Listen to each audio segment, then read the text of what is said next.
Bismillah, alhamdulillah, wassalatu wassalamu ala rasulillah. This is the second part of this lecture, or maybe this is the second lecture on the prevention and treatment of depression. And certainly the prevention and treatment of depression will have to entail talking about predestination, which is what we did.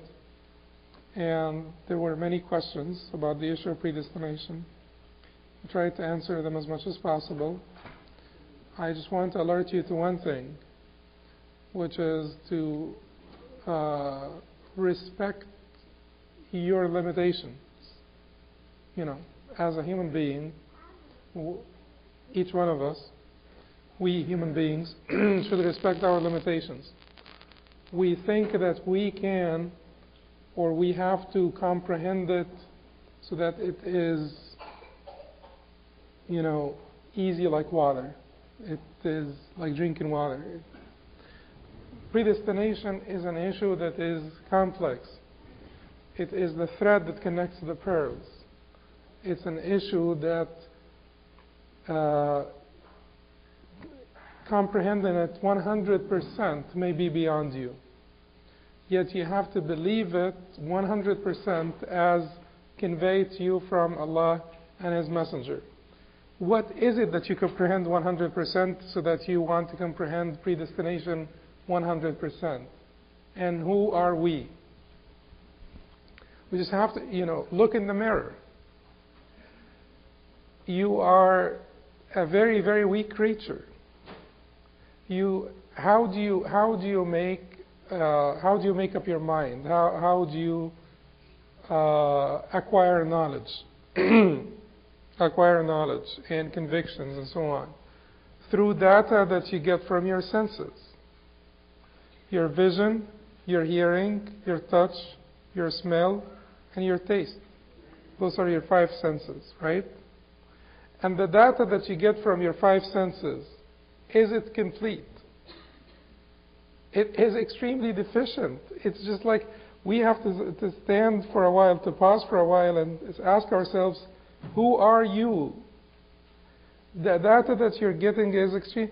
They talk about animals talking across continents through waves that we cannot hear, frequencies, sound frequencies that we cannot hear.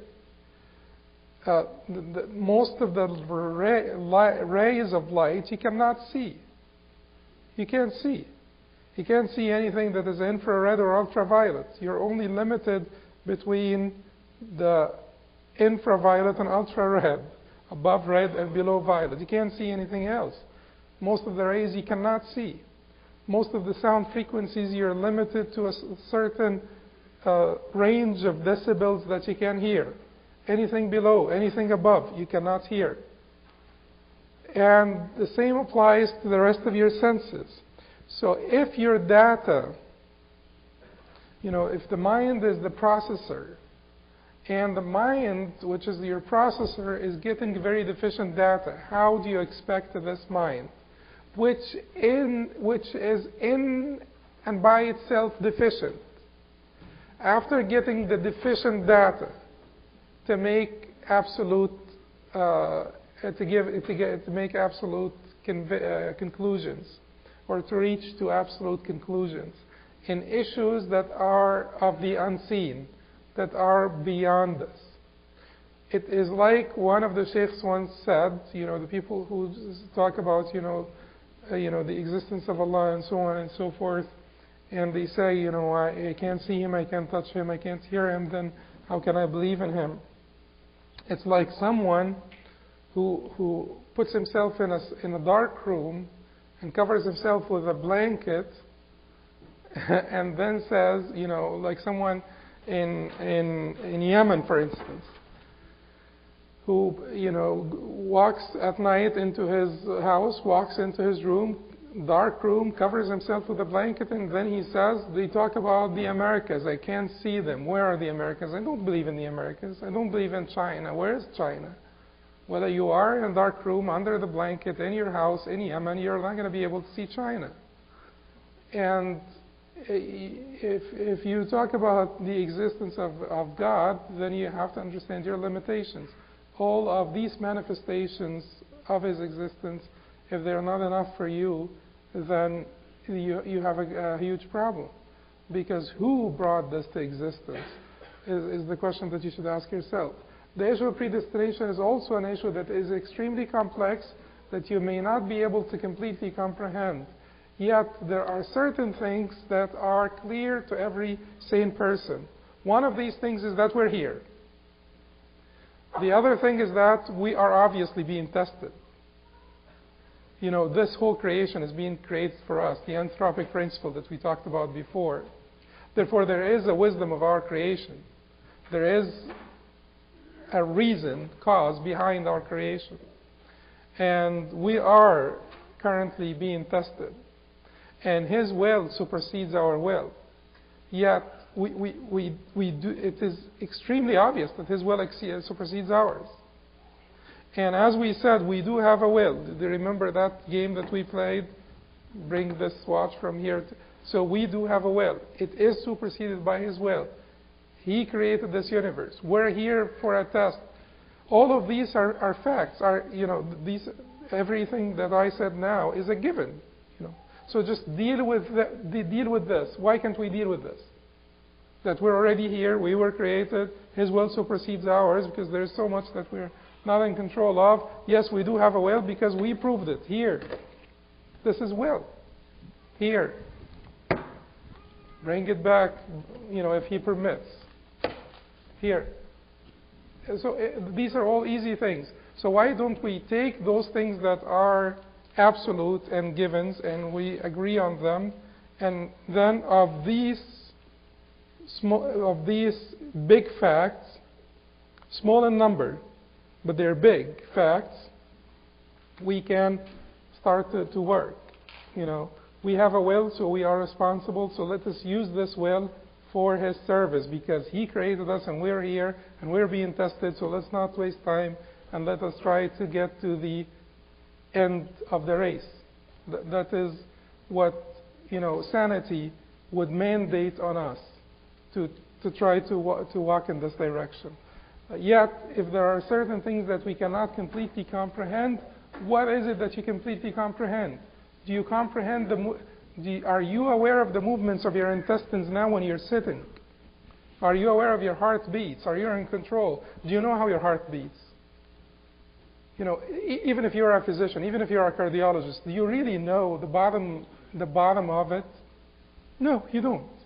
Even if you are a cardiologist sitting here, do you really know everything about, those muscles and how they work and how the heart beats and all of this? And they keep on having discoveries every day. Discovery means what? It means something that you were ignorant of and you came to know. So you, the top cardiologist in the whole world, were ignorant of this new discovery, and now you discovered it. And then tomorrow you'll discover something else, and after tomorrow you'll discover something else, and so on. So, aren't we limited? And shouldn't we respect the limitations? I think we should. Sanity, is to know the limitations. Is to know the limitations, and that's wisdom. Wisdom is to know the limitations. You see, you can be very intelligent, and not knowing your limitations, that will get you in trouble. You can be much less intelligent, but knowing your limitations and knowing how to move within your limitations wisely, and then you can certainly do very well this way. So I think that understanding the limitations is extremely helpful in this regard. The other issues that will help us prevent and treat the stress and sadness include knowing that all people are tried. You're not alone. You're not alone.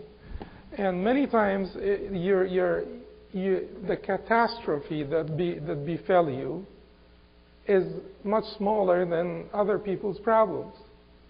And many times you see people, you see that they're doing well and so on, but if you know about their lives and the offer is made to you to exchange, you would not exchange, because that person that seems to be on top of it as they say, deen and dunya. He has it both. He's on top of it. That person may be having cancer at this point. And if you're offered to exchange with him, exchange lives with him, you would not accept the offer. So the poet says, فاصبر لكل مصيبة وتجلدي واعلم بأن المرأة غير مخلدي واصبر كما صبر الكرام فإنها نوب تنوب اليوم تكشف في غدي من لم يصب ممن ترى بمصيبة هذا سبيل لست عنه بأوحدي فإذا ذكرت مصيبة ومصابها فاذكر مصابك بالنبي محمد صلى الله عليه وسلم. So he says, من لم يصب ممن ترى بمصيبة, who was not afflicted out of all of the people that you see? Who was not afflicted with tragic catastrophe? Loss of a child, loss of a parent, loss of a loved one, loss of job, loss of wealth, this or that. Who was not afflicted? هذا سبيل لست عنه بأوحدي. This is a path that you're not the only treader of. There are so many people who treaded this path before you. فإذا ذكرت مصيبة ومصابها فاذكر مصابك بالنبي محمد. And if you remember your disaster, remember the greatest disaster that befell you with the loss of the Prophet sallallahu alaihi wasallam. Then the other issue also that could be very helpful is that you have to know, and this is part of the last point will lead us to this point, because فإذا ذكرت مصيبة ومصابها فاذكر مصابك بالنبي محمد. Know that there is always a bigger problem. There is always a bigger disaster, and the disaster that befell you is not the biggest, because the biggest is the disaster that will destroy your deen. The poet says, وَكُلُّ كَسْرٍ لَعَلَّ اللَّهَ جَابِرُهُ وَمَا لِكَسْرِ قَنَاةِ الدِّينِ جُبْرَانُ. And every fracture, Allah will fix it or may fix it, except for the fracture of the deen. It is not fixable. It's not repairable. If you lose your deen, what can make you up for it? Many times we work hard so that our kids go to an Ivy League university. That is not a bad idea. And as the brother said before, and his comment was very, very to the point, that Muslims are behind in science and math and so on. We're behind. We're very behind. And it's a crime. It's a sin, because Allah says, وَأَعِدُّ لَهُمْ مَا اسْتَطَعْتُم مِّن قُوَّةٍ وَمِن رِّبَاطِ الْخَيْلِ. Prepare all types of power so that you can be a nation a respectable nation that is not violated, that is not compromised. So Balfour, for instance, the Prime Minister of Britain, cannot give Palestine to the Jews because he was so concerned about the Jews, the suffering in Europe. Because had this been a nation that is respected and feared, no one would have taken their land. Had we been a nation that is respected and feared, you don't take their land and give it to a people because they have been oppressed in Europe. In this case, you would have taken part of Europe and given it to them. They're being oppressed in Europe. Well, they're being oppressed by the Germans. Take part of Germany and give it to them. And that would be justice. But because we are a nation that is not respected and feared, this happened to us. So Allah says, prepare all types of power, that you may deter them from doing you injustice. And this includes technological and scientific power and financial and economical power and so on and so forth, and we're very behind. So it is important that we go to Ivy League universities. It is important that we make sure that our kids go to Ivy League universities if they can. Yet, if they get that certificate from Harvard and the certificate of La ilaha illallah gets pulled back from them, that's it. They are nothing. It's complete loss, because it is infinity next to any number you put. 80 years of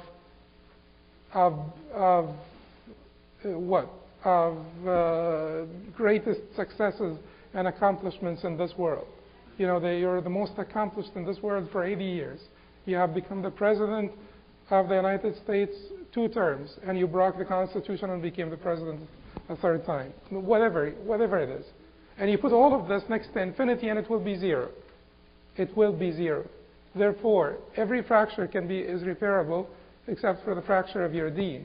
If it is fractured, there is no fixing for this, except with tawbah. But if it is fractured permanently and you don't repent, then there is that is the greatest and the ultimate loss.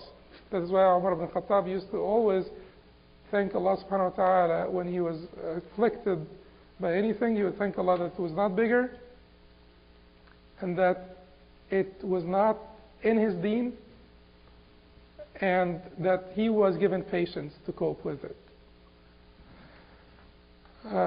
So just remember that there is always a bigger affliction. There is always, and many times we get distressed over very trivial things, and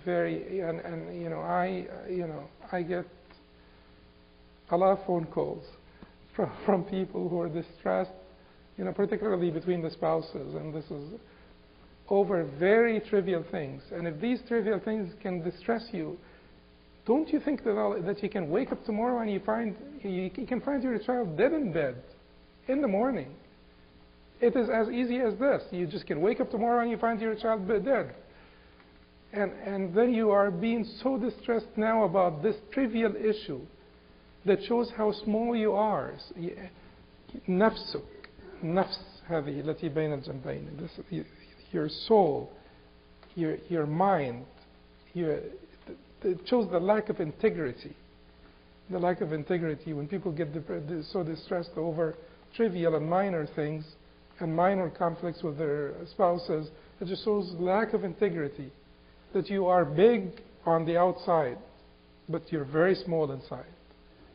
Your nafs, your soul, is very small. The next thing is that you know that the one who tested you is the only one who can relieve your distress, and that is very helpful, because you know that the one who tested you is the one who's capable of relieving your distress. So you will not be running around. You will always be going back to him. And we in the Tuesday classes we did mention this last time, and we mentioned it a couple of times. It is when your mother slaps you, if she does, and you run away from her, what do? You run back to her. That's what we said, seeking refuge in you from you. Seeking refuge in your pleasure from your anger. لله المثل الأعلى. To Allah belongs the greatest example. Yeah, this is to make it a little bit easier for us to understand. If a child is out in the street and his mother slaps him, he's not going to run to a stranger. He will run to his mother. You see sometimes the mother slaps him and he's holding on to her. He wants her pleasure. He's escaping from her anger to her pleasure because he knows that she is the most merciful, most loving to him. And if لله المثل الأعلى, to Allah belongs the greatest example. That is what you need to do with Allah subhanahu wa ta'ala. You run from Him to Him. So if there is an affliction, then you run to Him to seek refuge in Him, because He's the only one capable of helping you. And the poet says, فَإِذَا ابْتُلِيتَ بِمِحْنَةٍ فَاصْبِرْ لَهَا صَبْرَ الْكِرَامِ فَإِنَّ ذَلِكَ أَسْلَمُ وإذا ابتليت بكربة فالبس لها ثوب السكوت فإن ذلك أكرم لا تشكون إلى العباد فإنما تشكو الرحيم إلى الذي لا يرحم. If you are afflicted by a disaster, wear the garment of patience and wear the garment of silence. Wear the two garments, the garment of patience and the garment of silence, because this is safer and this is more honorable, more graceful, to wear the garment of patience and the garment of silence. Do not complain to al-ibad, to the people. For if you do, you are complaining to the one who has no mercy against the one who has all mercy on you. So you're complaining against the most merciful. You're going to Abd to complain to this Abd against Allah subhanahu wa ta'ala who decreed this against you. That does not mean that you will not seek comfort, but you will not be complaining against the decrees. You could seek comfort in others, but you're not complaining to them against the decrees of Allah subhanahu wa ta'ala. You have to know that He is the only one who can help. Also, another poet said, يا صاحب الهم إن الهم منفرج أبشر بخير إن الفارج الله اليأس يقطع أحيانا بصاحبه لا تيأسن فإن الكاشف الله الله يحدث بعد الكرب ميسرة لا تجزعن فإن الكافي الله فثق بالله وارض به إن الذي يكشف البلوى هو الله والله ما لك غير الله من أحد فحسبك الله في كل لك الله. So he says that the one who's distressed, the distress will be relieved. For the one who will relieve it is Allah, is the one who caused the distress in the first place. And he says to him, الْيَأْسُ يَقْطَعُ أَحْيَانًا بِصَاحِبِهِ, despair can destroy the one who's desperate. Do not have despair, for Allah is the one who will undo the distress and relieve the distress. Allah يحدث بعد الكرب ميسرة. Allah always brings ease after hardship. That's why Umar ibn Khattab used to say, 2 eases will not be overcome by 1 hardship. Because Allah says, فَإِنَّ مَعَ الْعُسْرِ يُسْرًا إِنَّ مَعَ الْعُسْرِ يُسْرًا. For verily with the hardship there is ease. With the hardship there is ease. So it is the hardship but not the ease. So it is 1 hardship. And Allah subhanahu wa ta'ala says, with the hardship there is ease. So the second one is the same one. So there is ease twice, multiplied for every hardship. So there will be ease coming after the hardship if you stay connected to Allah subhanahu wa ta'ala. إذا ابتليت فثق بالله وارض به إن الذي يكشف البلوى هو الله. If you are afflicted, have trust in Allah and be satisfied with Him as your maintainer, your Lord, your guardian, your disposer of affairs. وارض به, ارض بالله. Have rida that He is your Lord, the guardian, maintainer, disposer of affairs. إن الذي يكشف البلوى هو الله والله ما لك غير الله من أحد فحسبك الله في كل لك الله. By Allah, you have no one to rely on but Allah. So let Allah be sufficient for you. فحسبك الله. Let Him be sufficient. Let Him be enough for you. في كل لك الله. After all, it is Allah that you will have. So that is also very helpful to know that you are going to seek refuge from the one who caused the distress in the one who caused the distress, because He is the one in control. He is the one who brought it on, and He was the one who can lift it off. The next one is having higher aspirations and goals. Having higher aspiration and goals. And this is extremely important, because many times we are consumed into our own interest, into our own ego, into our own self, into our own selfishness. We're consumed. We're consumed. So that you're quite distressed because you lost $2,000. And there are people, there are Muslims who are so it is just pathetic, because some people can be quite distressed because of so like extremely trivial events, or you can't even call them afflictions or calamities. You can't call them anything. Trivial events that took place in their life can make them distressed, and there are those people that are dying of starvation. There are those people who are under occupation. There are those people who are losing their lives, and that is not distressing you. But if you live, you consider yourself to be part of this ummah, and let these issues distress you, your own personal problems will become very trivial in your sight. I'm not telling you that you should listen to the news 24 hours a day, but listen to some news. Know something about what's happening to your brothers and sisters, and let these issues distress you to some extent, to some healthy extent, the extent that will motivate you to help, to stretch out your hand with some help to those afflicted. This is the way. These are the types of distresses that are healthy. This is what the Prophet had. Yet Allah subhanahu wa ta'ala told them, do not overdo it. Allah told them, لَعَلَّكَ بَاخِعٌ نَفْسَكَ أَلَّا يَكُونُوا مُؤْمِنِينَ. Perhaps you will kill yourself out of grief because they do not believe. You see his aspirations, his goals is to save humanity. As he said, that he is running after us, holding us from the waist, آخذ بحجزكم, holding us from the waist so that we do not fall into the hellfire. So his aspirations, his goals, to save humanity. He was about to kill himself out of grief because they are not accepting the faith and they are not submitting to God. If you have similar, not necessarily to the degree of the Prophet ﷺ, but if you try to make of yourself someone who's bigger. In other words, your soul is bigger. Your aspirations, your ham, your worries about your ummah.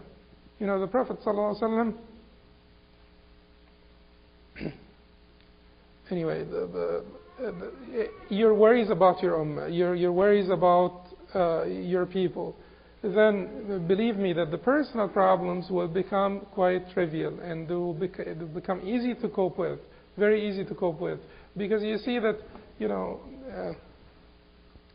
if you feel that you are part of the body, when the Prophet ﷺ describes the believers as one body, if you believe that you're part of the body, and then you see this should not be a treatment of depression. If you believe that you're part of the body, and then you see like one of the children, for instance, in the streets of any place, I always remember Palestine because I'm from Egypt, so it's our biggest problem. But if you see like a child, being shot in the street, and if you feel that this is your child, it will make a lot of things easier for us, by the way. It makes it harder in some respect, but it makes it easier. I think after you see this on TV, if the food is not well made, or if the food is not warm, you're not going to be upset with your wife. I don't think that you will have any energy to get upset over anything else. Okay, so I think that the issue here is that we're consumed into our ego, and if we put ourselves in the right place as part of the body, part of the bigger body, then our own personal problems will fall into the right perspective, and then you will put them in the right place. The next tip is to mix with the right crowd, the right people. I think it is extremely important for depressed people to mix with people, but mix with people who are going to help you.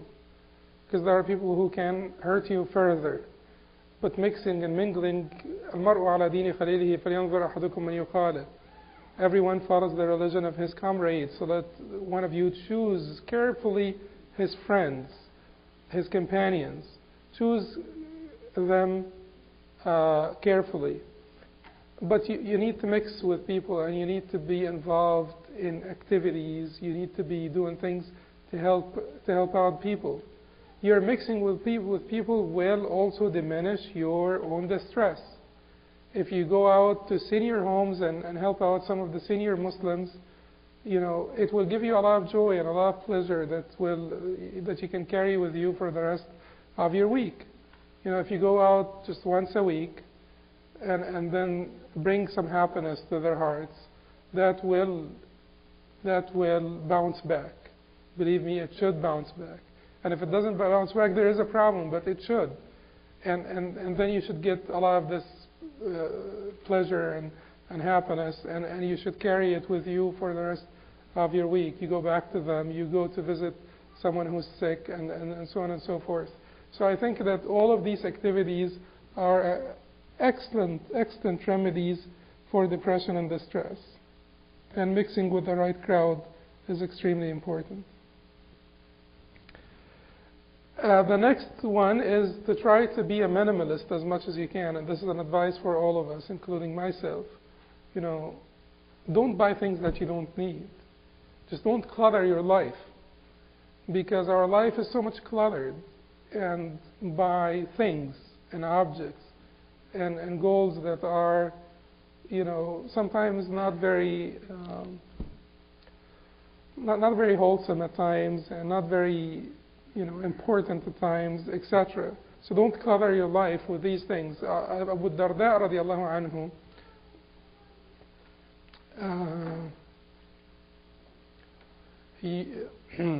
Abu Darda radiallahu anhu used to say, Allahumma inni a'udhu bika min shatat al-qalb. Oh Allah, I seek refuge in you from shatat al-qalb, would be the dispersion or the diversion of the heart, and the dispersion and diversion of the heart. And then they would ask him, you know, your heart is torn, and your heart is cut up and torn. They asked him, what is this, Abu Darda? And he says, أن يكون لك في كل واد مال. To have wealth or to have property in every valley, which means in every place.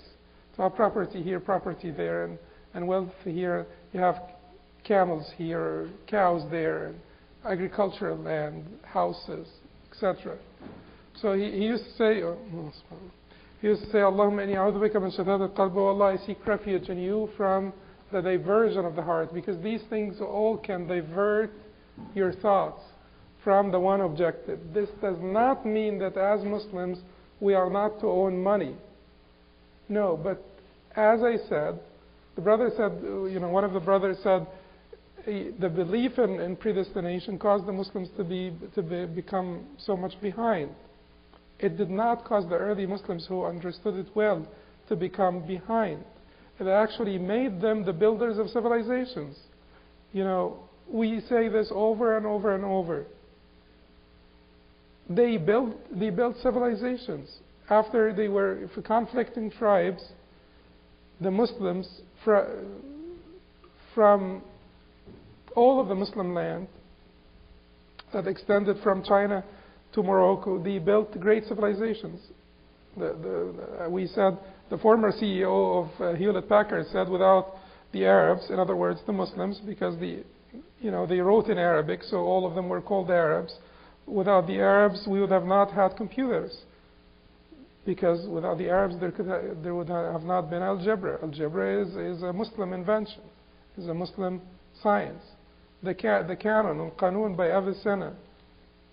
It is always called Arab, but Avicenna was from Uzbekistan. But when he wrote the canon, he wrote it in Arabic, because it was a global language. They wanted to globalize their knowledge. So instead of writing in your local language, you write in Arabic. You go to al-Haj, a few manuscripts will be spread out from Indonesia to Morocco.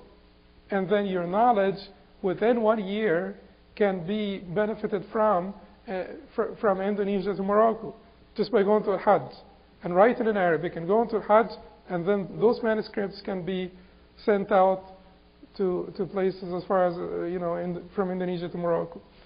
So the canon, by in the words of William Osler, the founder of the Medical Library, Oxford and Johns Hopkins professor, he said that the canon was the medical Bible in Europe more than any other book for 300 years. And there is so much to say, but they did understand it well, understand the creed of predestination well. It was a motivating, positive force, not a negative force. And as a German Orientalist put it, he said it's amazing how the one creed of predestination made a difference for the Muslims, the earlier and the latter Muslims. For the earlier Muslims, it was the positive force, and it taught them about sacrifice, and it taught them about sacrifice and effort, putting effort into things. That's what jihad comes from, effort.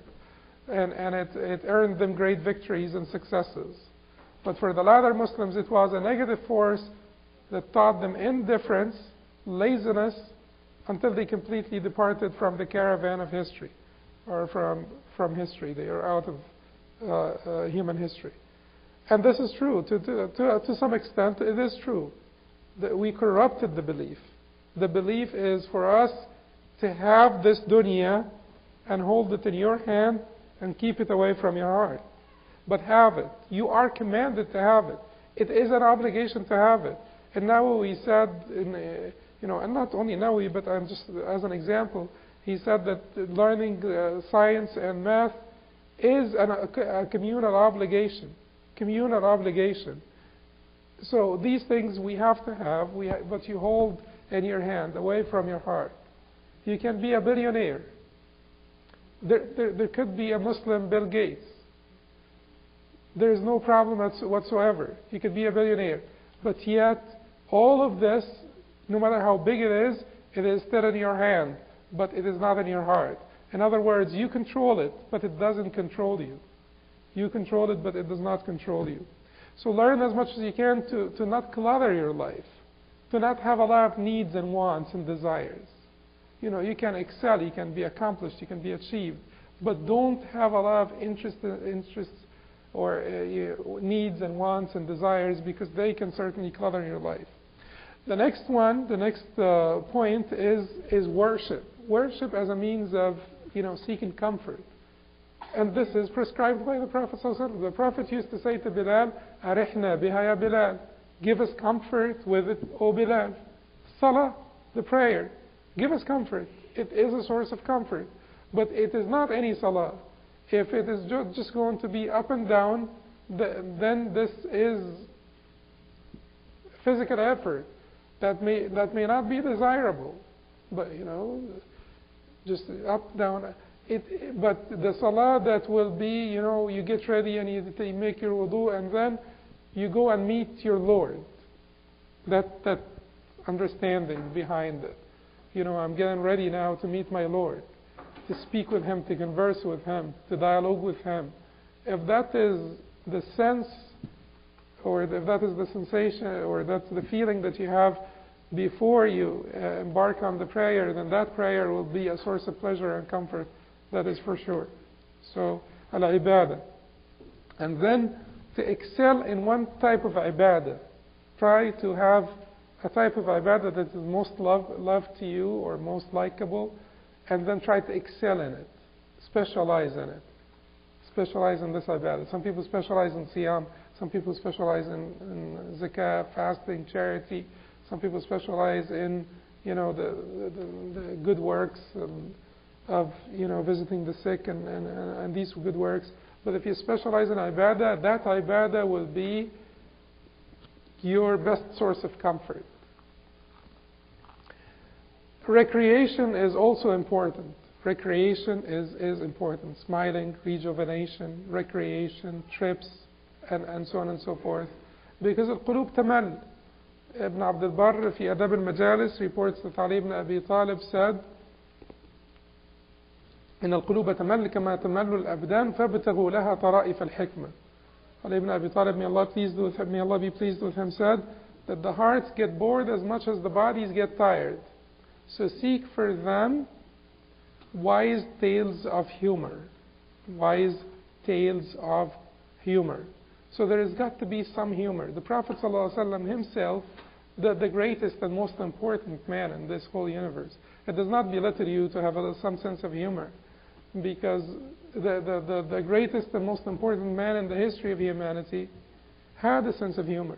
And he would make jokes, and then like an older woman would come to him and say, talk to him about her husband, and he would tell her, your husband who has white in his eyes. And she says to him, no, he doesn't have white in his eyes, because white in his eyes meant cataract, meant a disease, cataract, to them. And then she keeps on telling him, no, he doesn't, and he tells her, he has white. And then he tells her, everybody has white in his eyes, I have white in my eyes. Everybody has white in his eyes. So it is to break the ice with this woman who is distressed, to break the ice. And his sense of humor was known, He would race with Aisha. She would beat him once. He would beat her once. He would run with her. That's all recreation. That's all rejuvenation. That's all smiling. Smiling is a practice, by the way. Smiling is a practice. There are people who are always frowning, and this is just not a good idea, because this physical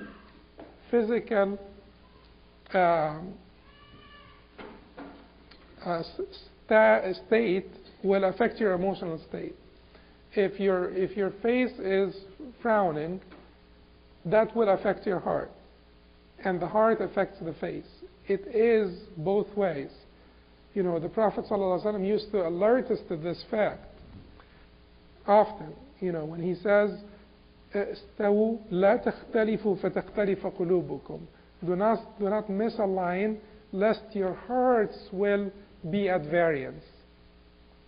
Do not misalign when you straighten up for the prayer. Do not misalign, lest your hearts will be at variance.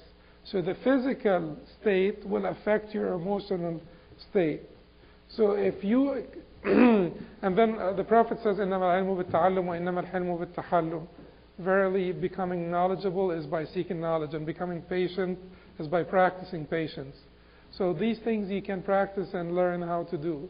So a little bit of a smile, and try it, that would do you a lot of good, because that will start to then reflect on your heart. As much as your heart reflects on your body, the other way around can happen as well.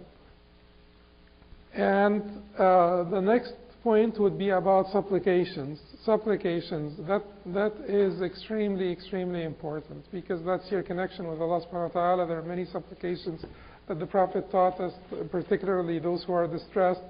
Allah subhanahu wa ta'ala says in the Quran in Surah An-Naml, أَمَّن يُجِيبُ الْمُضْطَرَّ إِذَا دَعَاهُ وَيَكْشِفُ السُّوءَ, which translates as such, or who listens to the distressed when he calls on him, and who relieves his suffering.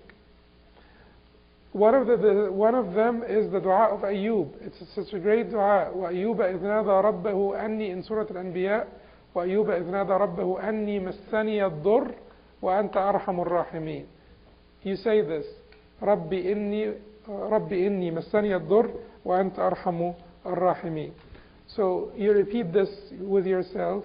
Oh Allah, I have been touched by distress or by harm and distress, and you are the most merciful of all those who show mercy. You are the most merciful of all those who show mercy. Rabbi inni massani ad-durr wa anta arhamur rahimin. And you all know the affliction of Ayub alayhi salam, and Allah subhanahu wa ta'ala saved them from this affliction. The dua of Dhinnun aydan, the dua of Sayyidina Yunus aydan, La ilaha illa anta subhanaka inni kuntu min al-zalimin. He said it in the womb of the whale, or in the stomach of the whale. La ilaha illa anta subhanaka inni kuntu min al-zalimin. There is no God but you. Glory be to you. I was one of the wrongdoers. Remind yourself also of this ayah that the believers used to say. This ayah, it sort of, you know, convictions do not just get acquired like this by mere, you know, mental exercise. You get a conviction, or you get like an established faith in something. It is practice. It is repetition that grows your faith. So the more you say قُلْ لَنْ يُصِيبَنَا إِلَّا مَا كَتَبَ اللَّهُ لَنَا, the more you will really believe it. You will really feel it. قُلْ لَنْ يُصِيبَنَا إِلَّا مَا كَتَبَ اللَّهُ لَنَا, which translates as, say, nothing shall ever happen to us except what Allah has ordained for us. He's our Lord and Protector, and in Allah let the believers put their faith. هو مولانا وعلى الله فليتوكل المتوكلون. He is our Lord and Protector, and in Allah let the believers put their faith or their trust. So just to repeat it, لن يصيبنا إلا ما كتب الله لنا. حسبي الله ونعم الوكيل. Also the same meaning. Allah is sufficient for me, and He is the best disposer of all affairs. All of these, just a repetition, will help relieve the distress. Also, when the Prophet ﷺ walked into the masjid and found Abu Umama sitting in the masjid, and it was not time for prayer, He said to him, what is keeping you here? And he told him about his distresses and so on. He taught him this dua. He taught him this dua.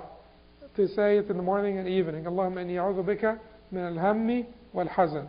Oh Allah, I seek refuge in you from al-ham, worries, and hazan, grief. Ham, worries, that's about the future. That's an anxiety.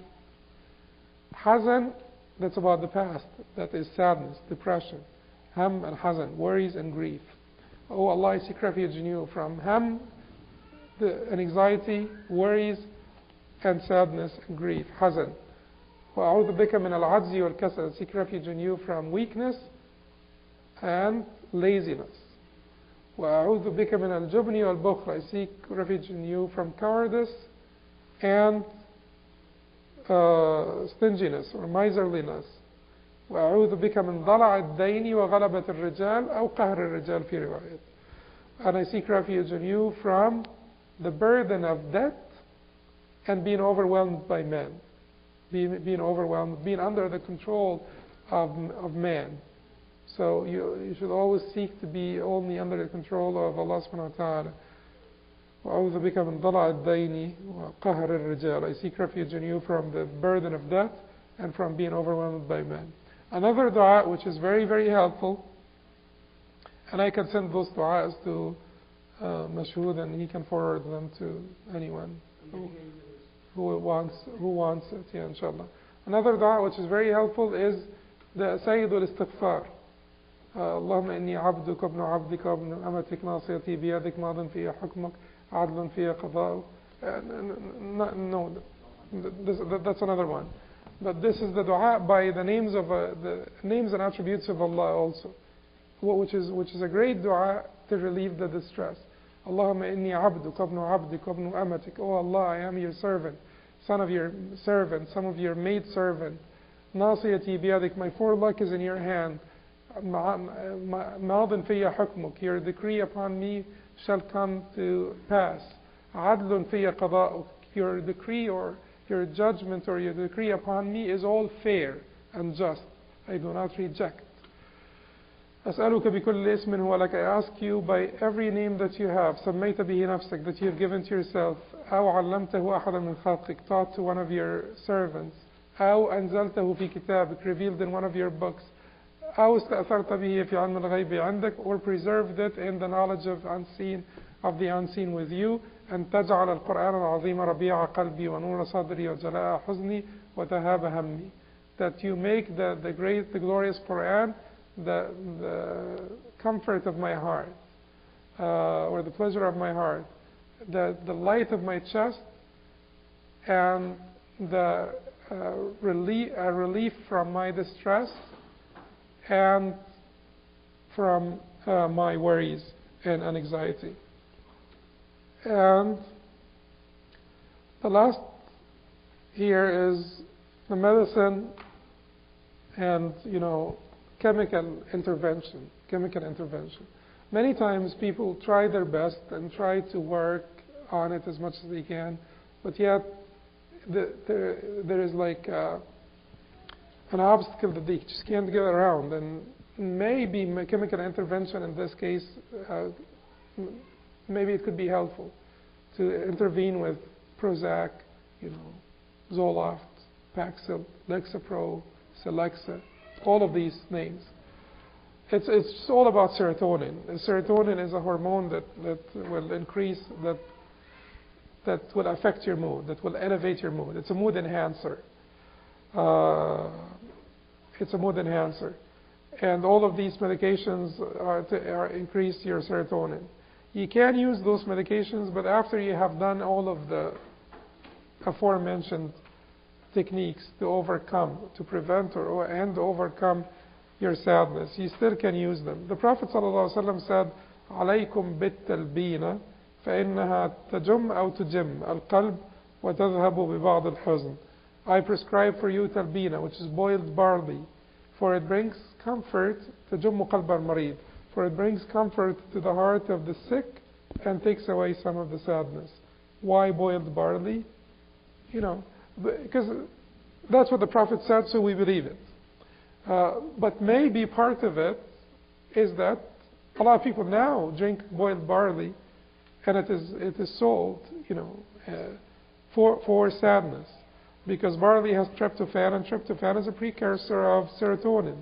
So they sell it, non-Muslims. They sell barley, and they advertise it as a mood enhancer.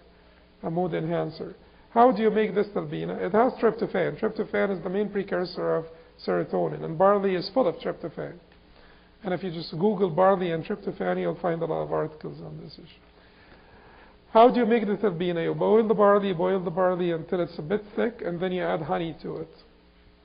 And then you eat it once or twice a day, 3 times a day you can, and it could be helpful as a source of serotonin. It is even better than the medicine because it's natural, and it gives it to you over extended period of time, and it is not like pulses. It is consistent. Yet, if that does not work, then the medicine certainly is indicated in this case. Before you do this, you have to implement all those techniques, and you have to also do some lifestyle changes. One of those is to eat natural food. To try to avoid the complex food that you buy from the supermarket. One thing has like 200 ingredients. Try to be more natural in your eating habits. Eat more natural food, more fiber, less meat, etc. That certainly can have a lot of helpful effect on you. The leafy vegetables as well, they could help. So change your eating habits and eat healthy food. Healthy food grows on trees and in the land. It is not made in factories. So that is how you define healthy food. If it comes from a tree or from the land, then it's probably healthy, and it's probably good for you. If it comes from a factory, then you need to ask yourself how they made it. If there is too much process to make it, then the more complex it is, the less healthy it will be. Exercise is also extremely important, and this is an advice for me and you. Don't get offended. Losing weight is helpful. Losing weight is helpful to the psyche, to the mood, to your emotional well-being. So if you are somewhat overweight, it is advisable. And you all look good, mashallah, except for me. So alhamdulillah, that's great. But if one of you has a little bit more than he should have, then you want to lose this, because that certainly will have some help. Exposing yourself to the sun also is helpful. This is advisable. There is the chemical relationship and psychological relationship between sun exposure and the relief of the stress and depression. So exposing yourself to the sun is helpful. And that's why it is important for the sisters who do not go out to work that you as a spouse take them outside, make sure that they are not locked at home, and that they get some form of recreation by just going outside with you. Going to the masjid. The companions, if you made companions, used to go to the masjid for Fajr and Isha. So just take your wife to the masjid for Isha every day. And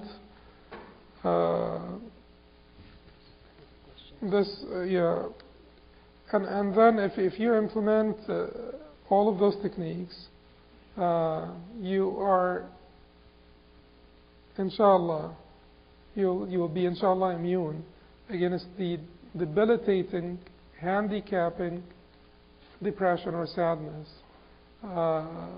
But you will not be immune against all kinds of sadness, because some of this sadness is prescribed. The motivating, the moving sadness is prescribed, and it is not condemnable in any way.